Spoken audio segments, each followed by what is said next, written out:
Hey guys, it's your Filipina Girl Zatrisia, and for today's vlog is all about purple fairy makeup tutorials. Without further ado, let's just get started.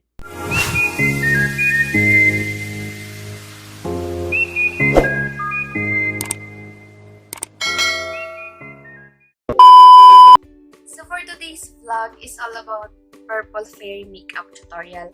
Gagawin ko siyang medyo pang out of the world, yung hindi siya yung pangkaraniwang makeup na ginagamit kapag may okasyon. Siguro pwede siyang semi-pwede kapag Halloween. Basta hindi ko alam kung tamang term yung ginamit ko na pang out of the world. So, let's start.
Guys, kontento na ako sa ating eye makeup and gagawin ko na lang off-cam yung paglalagay ng wing eyeliner at saka falsies cause struggle is real, so see you later.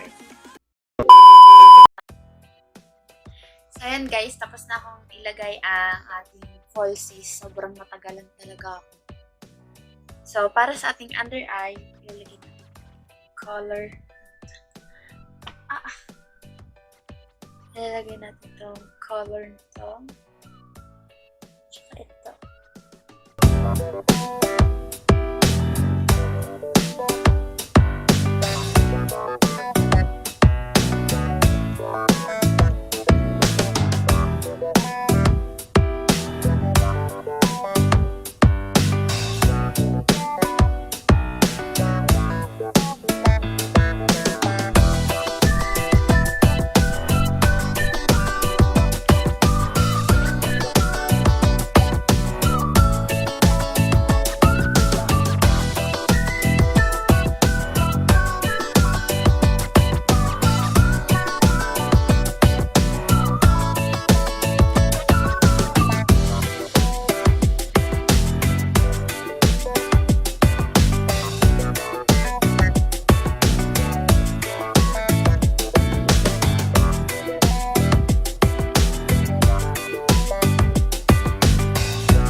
lang guys yung ating look and magbabalik ako.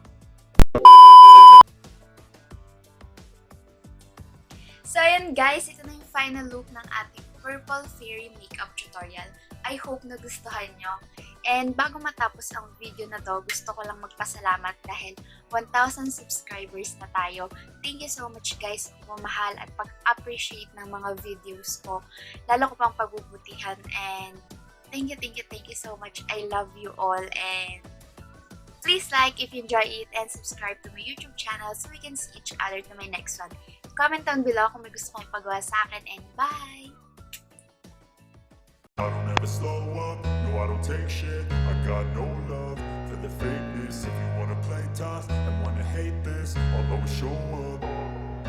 I don't ever slow up, no I don't take shit. I got no love for the fakeness. If you wanna play tough and wanna hate this, I'll always show up and make a statement. I don't ever slow up, no I don't take shit. I got no love for the fakeness. If you wanna play tough and wanna hate this, I'll always show up and make a statement. Everything I do so instinctive and so passionate. Every word I move so descriptive like an adjective. I got a vendetta against people who patented being negative when you should be getting